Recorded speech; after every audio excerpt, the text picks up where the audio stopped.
Hello, welcome to my channel Khushboo architects. आज की इस वीडियो के अंदर हम किचन के बारे में चर्चा करेंगे। देखिए, दिवाली आ रही है और काफी घरों के अंदर रेनोवेशन चल रहा है, तो मेरी ये टिप्स आपके रेनोवेशन में काफी मदद करेगी। या फिर आप कोई नया घर बना रहे हैं तो उसके अंदर भी ये टिप्स आपके लिए काफी मददगार साबित होगी। आज के इस वीडियो के अंदर हम बात करेंगे कि किचन्स कितने कितने टाइप के होते हैं।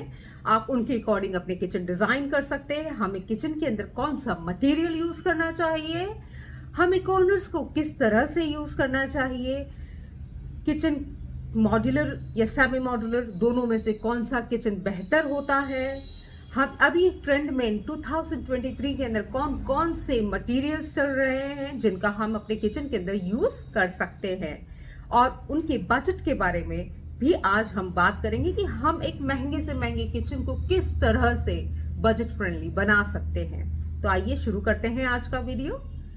देखिए, मैंने आपको स्टार्टिंग में बोला था सबसे पहले हम बात करेंगे कि किचन कितनी तरह के होते हैं, किचन के डिजाइन्स कितने तरह के होते हैं। तो अभी जो ट्रेंड में चल रहे हैं, हम ट्रेंड के अनुसार बात कर रहे हैं, तो अभी ट्रेंड के अकॉर्डिंग 4 तरह के डिजाइन्स किचन के अंदर हो रहे हैं। Number one luxury kitchen, number 2 contemporary kitchen, number 3 minimal kitchen और नंबर 4 एंटीक किचन। अब लग्जरी क्या होता है? देखिए, लग्जरी किचन की जब हम बात करते हैं तो सबसे पहले हम उसके अंदर एक ही कलर टोन की बात करते हैं। यानी कि अगर व्हाइट यूज हुआ है तो अपर कैबिनेट जो है वो भी व्हाइट कलर का होगा और बेस कैबिनेट है वो भी व्हाइट कलर का होगा। या न्यूट्रल कलर्स का यूज करते हैं, यानी कि उसमें ऊपर और नीचे दोनों एक ही कलर चलता है। टाइल्स और काउंटर टॉप उनका भी कलर एक ही होता है। यदि आपने नैनो व्हाइट अगर काउंटर टॉप पे लगाया है तो सेम काउंटर टॉप का नैनो व्हाइट आपका टाइल्स की जगह भी लगेगा, तभी तो उसमें एक सीमलेस लुक आएगा। उसके अंदर हम मैक्सिमम अवॉइड करते हैं हैंडल्स लगाने का, या प्रोफाइल हैंडल या किसी भी तरह के हैंडल्स हम उसमें अवॉइड करते हैं। वो एक सीमलेस फीलिंग आनी चाहिए, प्लेन। मतलब जितना ज्यादा डिजाइन कम होगा उतना ही लग्जरी फीलिंग आता है। हम जितना डिजाइन भरते हैं ना, जितने कलर्स हम भरते हैं, तो लग्जरी जो रहती है वो कम होने लगती है। इसलिए आपको समझ में आ गया होगा कि लग्जरी क्या होता है। अब लग्जरी किचन के अंदर क्या होता है कि लाइट कलर्स का यूज होता है, जैसे कि बेज है या न्यूट्रल कलर है, या सबसे ज्यादा अभी ट्रेंड में चल रहा है तो वो है व्हाइट कलर। नेक्स्ट हम लोग बात करेंगे कंटेम्पररी किचन की। अभी कंटेम्पररी किचन क्या होता है? कंटेम्पररी किचन के अंदर बेस जो रहता है वो डार्क होता है, यानी कि बेस कैबिनेट डार्क कलर के होंगे और ऊपर के अपर कैबिनेट लाइट कलर के होंगे। जैसे ऊपर आपने व्हाइट कलर का कैबिनेट लगा दिया है और नीचे आपने डार्क ब्राउन या गोल्डन कलर का कैबिनेट यूज कर लिया है। बस यही डिफरेंस होता है। इसके अंदर हम हैंडल्स भी यूज करते हैं। प्रोफाइल हैंडल्स जो होते हैं वो ज्यादा चलन में रहते हैं। कंटेम्पररी के अंदर मैक्सिमम वही यूज होते हैं। तो हमें समझ में आया कंटेम्पररी क्या होता है, जिसके अंदर ड्यूअल कलर का यूज होता है, upper light, down side dark. Number 3 पे minimal kitchen design.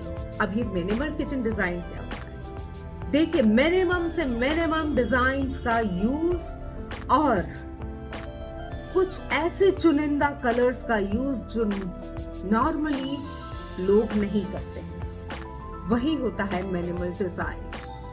Minimal design भी एक तरह से पूरा सीमलेस डिजाइन होता है, लेकिन उसके अंदर हम लोग कलर्स के साथ खेल सकते हैं। हम उसके अंदर ड्यूअल कलर भी यूज कर सकते हैं, ऊपर का अलग, नीचे का अलग, और एक तरह से ये पूरा एक्सपेरिमेंटल होता है। कुछ लोगों को शौक होता है एक्सपेरिमेंट करने का, और उस एक्सपेरिमेंट के लिए आर्किटेक्ट्स उनको नए से नए कलर्स इंट्रोड्यूस कराते हैं। हर किसी के अंदर हिम्मत नहीं होती है मिनिमल को चूज करने की, क्योंकि मिनिमल चूज करने के लिए हिम्मत चाहिए। हर कोई इतनी हिम्मत नहीं दिखाता, क्योंकि ये कलर्स बिल्कुल डिफरेंट होते हैं। जैसे कहते हैं ना कि एक भेड़ चाल जो चल रही है उस भेड़ चाल से कुछ अगर आपको अलग दिखना है तो आप मिनिमल की तरफ जा सकते हैं। And the last one is antique. अभी काफी ज्यादा चलन के अंदर है एंटीक डिजाइन्स। इसके अंदर इटालियन, क्लासिकल, और अभी तो एक नई चीज और आई है, नेट। जो 1980s के अंदर जो नेट चलती थी, वो नेट अभी डोर्स के अंदर, डोर शट, जो कैबिनेट के जो शटर्स हैं उसके अंदर हम यूज कर रहे हैं। उसके अंदर हम लोग मोल्डिंग्स भी यूज करते हैं। अभी मोल्डिंग्स जो है, मोल्डिंग्स वाले शटर है वो काफी ज्यादा आ रहे हैं, काफी कंपनीज के इसके सैंपल्स आ रहे हैं मोल्डिंग्स के, तो आप मोल्डिंग्स यूज कर सकते हैं। और लगभग इसमें जो है ना क्लासिकल डिजाइन है, इटालियन डिजाइन है, पुरानी तरह का एक जो आपको रॉयल फीलिंग देता है, जो आपको पुराने समय की याद दिलाता है, वो होता है एंटीक। एंटीक डिजाइन कुछ लोगों को पसंद होता है, एंटीक अपने पूरे घर का इंटीरियर वो लोग एंटीक करते हैं, तो उन लोगों के लिए सबसे बेस्ट चॉइस है एंटीक डिजाइन्स की। अब हम चलते हैं आगे। तो हमने स्टार्टिंग में बात की थी कि हमें किचन कौन सा यूज करना चाहिए। देखिए, किचन दो तरह के होते हैं, मॉड्यूलर और सेमी मॉड्यूलर। अब इन दोनों में डिफरेंस क्या होता है? देखिए, मॉड्यूलर किचन जो होता है उसके अंदर क्या होता है कि कंपनी डायरेक्टली पूरा बेस रेडी कर देती है आपका कैबिनेट्स का। कैबिनेट्स की बेस को रेडी करके फिट करके फिर उसके ऊपर काउंटर टॉप को लगा देती है। लेकिन सेमी मॉड्यूलर में क्या होता है, जब आपका सिविल वर्क चलता है ना, तब सिविल वर्क के साथ में ही पूरा काउंटर टॉप जो है हम लोग एंगल्स पे बना देते हैं। काउंटर टॉप पहले से ही रेडी रहता है, अब उसके नीचे आपको सिर्फ कैबिनेट की फिक्सिंग करनी होती है। तो ये होता है सेमी मॉड्यूलर। अब इन दोनों में बेटर कौन सा है? देखिए, क्या होता है कि मॉड्यूलर किचन के अंदर जो आपका काउंटर टॉप है उसके ऊपर टॉप रखा हुआ है, यानी कि काउंटर टॉप आपका कैबिनेट के ऊपर रखा है। I am very sorry, cabinet के ऊपर काउंटर टॉप रखा है। अब क्या होता है, इसमें एक बहुत बेसिक प्रॉब्लम है, और हमारे इंडियन किचन्स में तो सबसे ज्यादा होती है कि हमें चाय बनानी है तो भी अदरक कूटना है, या काली मिर्ची कूटनी है, या कोई भी हमें किचन में कोई भी सब्जी वगैरह, तड़का वगैरह कुछ भी यूज करना है तो हम मसाला जरूर कूटते हैं। यानी कि कूटने का काम तो हमारे यहाँ चलता ही रहता है ना। अब जब वो हम लोग कूटते हैं ना, तो क्या होता है, मॉड्यूलर किचन के अंदर क्रैक्स पड़ जाते हैं। काफी घरों में ये शिकायत आई है कि हमारे यहाँ पे काउंटर टॉप क्रैक हो गया।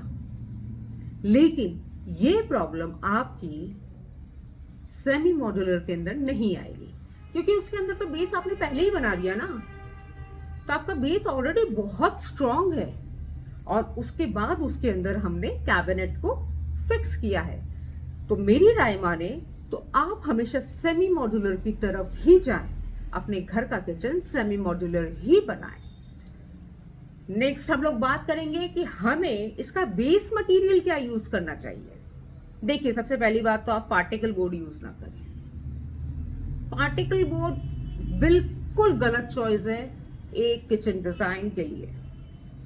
मैंने काफी लोगों को देखा है जो बहुत नॉर्मल सा सस्ता सा प्लाई ले आते हैं, जब उसको कारपेंटर काटते हैं तो बड़ा बेकार सा वो अंदर से निकलता है, पोला निकलता है, अंदर काफी इसके छेद होते हैं। तो आपको क्या यूज करना है? सबसे पहली बात तो आप हमेशा अगर प्लाई का बेस ले रहे हैं तो आपको गर्जन यूज करना है। आप पूरे घर के फर्नीचर के अंदर वार्डरोब में थोड़ा बहुत कॉम्प्रोमाइज कर सकते हैं, लेकिन किचन में आप कॉम्प्रोमाइज नहीं कर सकते। किचन में आपको वाटरप्रूफ गर्जन मटेरियल ही चाहिए, चाहे वो आप कौन सी भी कंपनी का ले, लेकिन आप गर्जन का ही ले। लेकिन फिर भी अगर मैं चॉइसेस बताऊं तो आपके लिए सबसे बेस्ट चॉइसेस के अंदर जाएगा, एक तो सेंचुरी का आपको गर्जन बहुत अच्छा रहेगा। नेक्स्ट हम लोग आर्ची प्लाइज का भी हम बताते हैं, और ग्रीन का भी काफी बढ़िया वाला रहता है ना। जैसे सेंचुरी का सैनिक एक आता है तो वो आप यूज मत करिए, ग्रीन का एक इकोटेक आता है वो भी आप मत यूज करिए किचन के अंदर। एंड उसके अलावा प्लाईवुड के अलावा हम लोग अगर HD HMR शीट को हम लोग यूज करते हैं तो वो बेस्ट चॉइस है। अगर आप किसी भी कंपनी को देते हैं, चाहे आप स्लीक को दें, चाहे आप वेनिटा को साइन को दें, या बहुत सारी कंपनीज हैं, किसी को भी आप डिजाइन के लिए अगर देते हैं तो वो लोग मैक्सिमम आपको किचन HMR शीट्स के अंदर ही बना के देते हैं। और ये जो शीट होती है फुल्ली वाटरप्रूफ होती है, कोई सड़न गलन पानी जब इसको छूता है तो ऐसा कुछ भी नहीं होता है।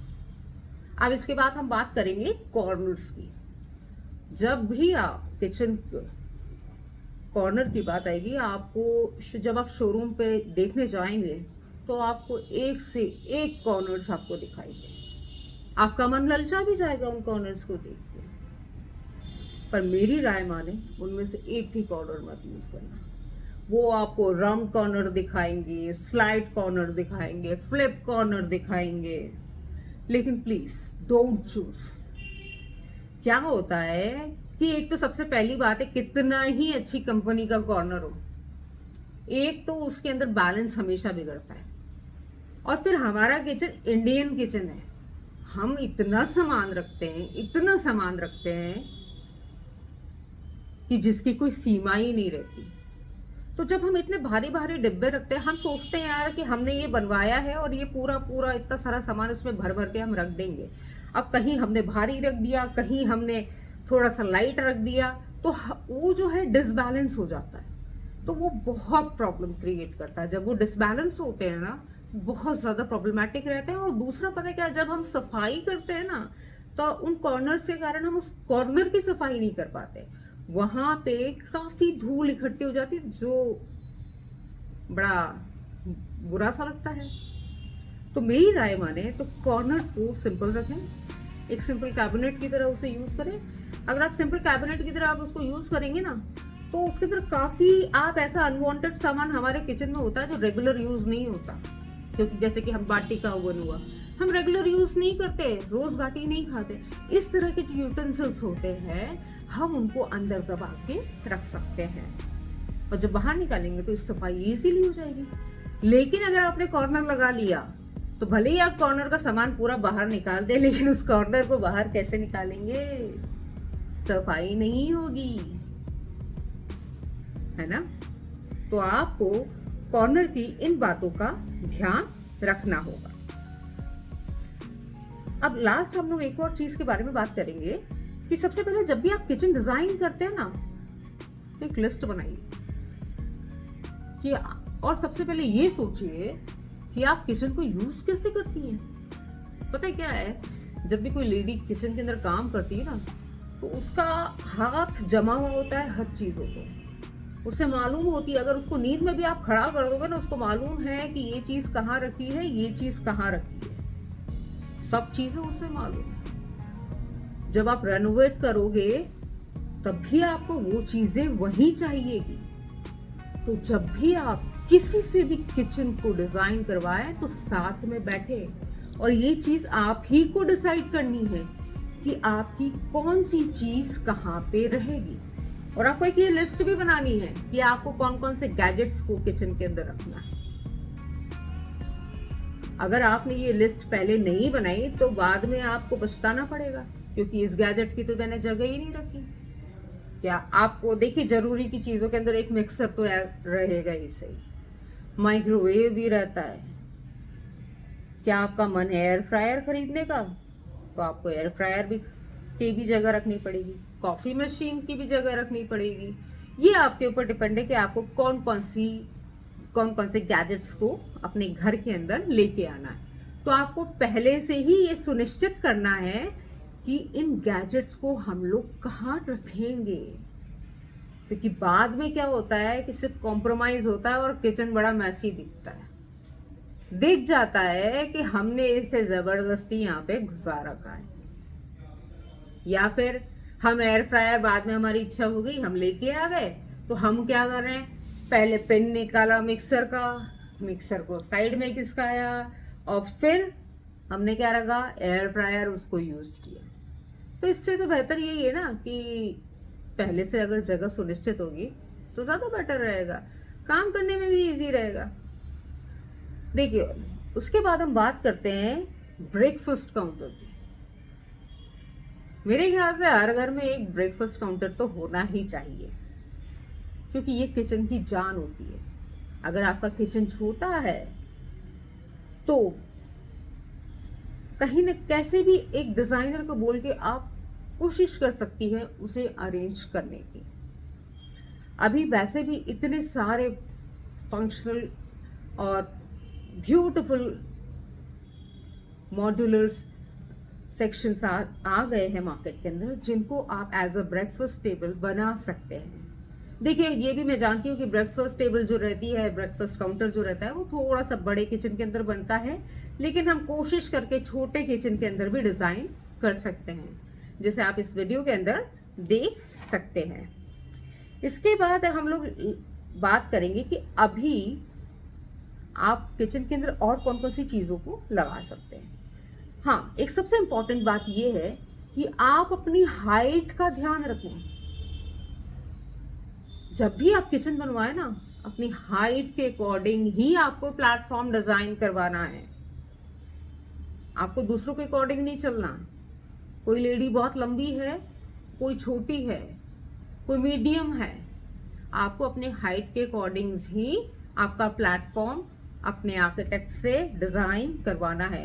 आप प्लेटफॉर्म जब भी बने उसके पहले चेक कर ले, क्या आपका हाथ प्रॉपरली वहां पहुंच पा रहा है, क्या आप इजीली काम कर पा रही हैं, क्योंकि आपकी हाइट सबसे ज्यादा इंपॉर्टेंट रहती है।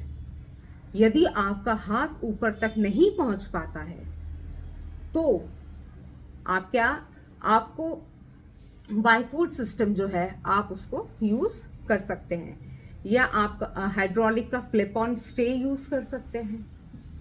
आप जैसे इस वीडियो के अंदर देख सकते हैं, फ्लिप ऑन स्टे।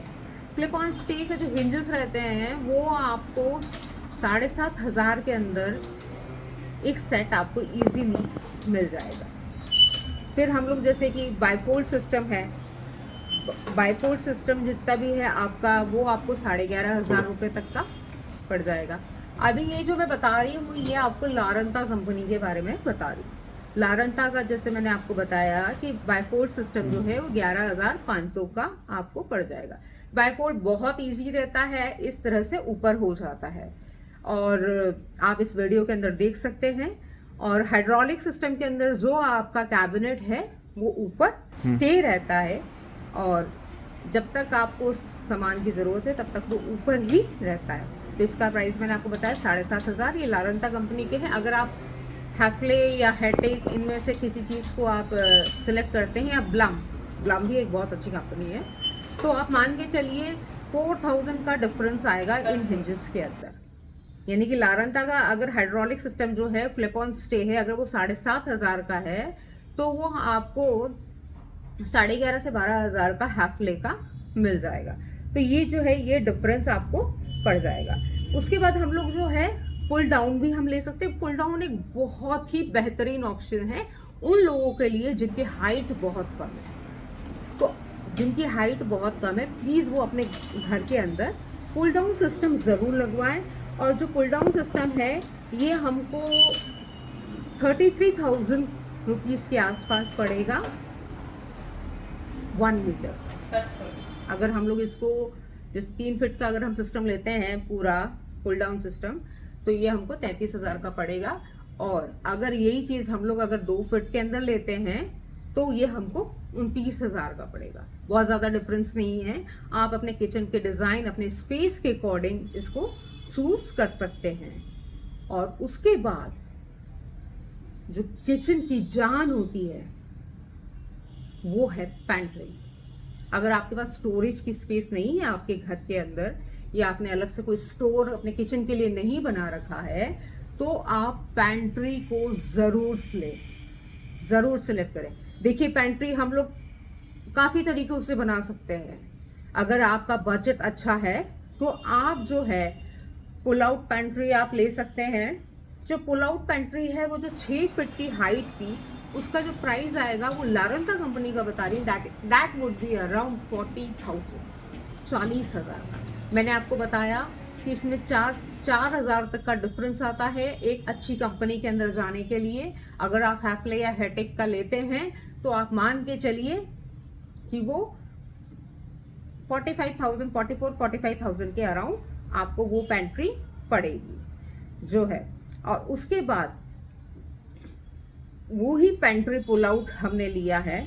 फिर उसके बाद हम लोग बात करते हैं कि पेंट्री का एक और सेक्शन होता है जिसके अंदर हम लोग बॉटल्स वगैरह रखते हैं, आप इस वीडियो के अंदर देख सकते हैं। तो ये वाला जो सेक्शन होता है हमारा, ये आपको पड़ेगा 44,000 के अंदर। लेकिन मान लीजिए कि आपका बजट नहीं है, आप इतना पैसा अपने किचन के अंदर नहीं लगा सकते, तो आप इसको एक सिंपल कबर्ड के रूप में भी बना सकते हैं। सिंपल शेल्फ्स इसके अंदर लगा दीजिए और आप इसमें अपना सामान इजीली रख सकते हैं। काफी ज्यादा स्पेस को आपके किचन के अंदर ये बचाएगा और आपको काफी स्पेस देगा सामान रखने के लिए। इसके अलावा जैसे सिंपल हिंजेस हैं, सॉफ्ट क्लोजिंग हिंजेस है, आप अपने किचन के अंदर हमेशा कोशिश करिए कि सॉफ्ट क्लोजिंग सिस्टम लगाएं और वो आपको 450 रुपये पर सेट के अकॉर्डिंग आपको वो मिल जाएंगे मार्केट के अंदर, बहुत ही सस्ता रहता है। आप टेंडम्स यूज कर सकते हैं। टेंडम्स में ये क्या होता है कि उसका जो बेस होता है वो प्लाई का होता है ना, उसमें कोई सामान नीचे गिरने की चांसेस नहीं रहते। जैसे कि हम लोग क्या होता था कि पहले जालीज का यूज करते थे, स्टेनलेस जालीज का। अब वो जालीज में क्या होता था, कई बार हमारा जो सामान रहता था वो नीचे वाला ड्रॉअर के अंदर गिर जाता था। फिर कई बार उसमें जंग लगने का भी डर लगता था। जंग भी तब आता है जब 10-1 साल हो जाते हैं, ऐसे बहुत जल्दी कुछ नहीं आता है। और उसको आप वापस से अगर उसका सर्विस करा देते हो तो वो जंग भी खत्म हो जाता है। पर बेटर आजकल ऑप्शन यही बताया गया है कि आप इसके अंदर टेंडम्स को यूज करें। हाँ, एक और चीज है कि जाली की जगह आजकल एक और स्टेनलेस बेस आने लग गया है। तो मेरी माने अगर आप स्टेनलेस बेस अपने किचन के अंदर सिलेक्ट कर रहे हैं तो उससे बेटर होगा कि आप टेंडम्स को ही यूज करें, क्योंकि इन दोनों के अंदर हार्डली 10 से 20% का डिफरेंस आता है। तो मेरे ख्याल से हम अगर 20% थोड़ा सा और लगा के तो टेंडम्स का ही हम मजा ले सकते हैं, क्योंकि स्टेनलेस का जो बेस रहता है वो हम मैक्सिमम से मैक्सिमम 2 फीट का ले सकते हैं, उससे बड़ा नहीं ले सकते। लेकिन टेंडम्स के अंदर क्या होता है कि हम 3-3 फीट के ड्रॉर्स, शेल्फ ड्रॉर्स जो है हम लोग ले सकते हैं। उसके अंदर डिफरेंट सेक्शंस भी लगा सकते हैं, स्पून्स के लिए, कटलरीज के लिए, बॉटल्स के लिए। लेकिन मेरी माने तो ज़्यादा स्पून्स और कटलरी के अलावा बाकी आप उसके अंदर कोई सेक्शनिंग ना करवाएं, क्योंकि सेक्शनिंग रहती है तो हम लोग सामान थोड़ा सा, हाँ, ऑर्गेनाइज बहुत रहता है वो, लेकिन सामान कम रख पाते हैं। और मैंने आपको बताया हम कौन है, इंडियंस, और इंडियन किचन में बहुत सामान चाहिए रहता है। इसलिए मैं हमेशा मना करती हूँ कि आप सेक्शंस मत लें बॉटल्स वगैरह को रखने के लिए। हम हमारे अकॉर्डिंग उसको मैनेज कर लेंगे और वो इतना वेट जो है इजीली सहन कर लेते हैं टेंडम्स। तो आप एक किचन को, इसके अंदर आपका सबसे ज्यादा जो डिपेंड करता है वो एक्सेसरीज पे ही डिपेंड करता है। जैसे मैंने बताया कि आप एक नॉर्मल हिंजेस भी ले सकते हैं, जैसे 450 रुपये का मैंने आपको एक हिंजेस लारेंटा कंपनी का बताया, आप उसका आप 30% एक्स्ट्रा मान के चलिए तो आप हैफले में चले जाएंगे। अब इसमें क्या होता है कि मेरी इन टिप्स के जरिए आप एक 2.5 लाख के किचन को 1,20,000 के अंदर इजीली बना सकते हैं। अब फिनिशेस की बात करते हैं तो फिनिशेस के अंदर हम लोग जैसे माइका यूज कर सकते हैं, हम लोग एक्रेलिक शीट्स यूज कर सकते हैं, मेम्ब्रेन शीट यूज कर सकते हैं, और उसके अलावा पीयू पॉलिश भी हम लोग इसके अंदर यूज कर सकते हैं। अब बात आती है कि अभी लेटेस्ट मटेरियल्स कौन कौन से चल रहे हैं 2023 के। सबसे लास्ट में ये वीडियो के पार्ट है। तो 2023 के अंदर जो लेटेस्ट मटेरियल है उसके अंदर है फ्लूटेड पैनल, फ्लूटेड माइका और फ्लूटेड ग्लास। ये सबसे ज्यादा ट्रेंडिंग मटेरियल है 2023 के जो किचन में सबसे ज्यादा यूज हो रहे हैं। तो अगर आप अपना किचन रेनोवेट कर रहे हैं या नया किचन आप बना रहे हैं तो आप उसके अंदर इन मटेरियल्स को यूज कर सकते हैं। आशा है मेरा वीडियो आपको पसंद आया होगा। Thank you.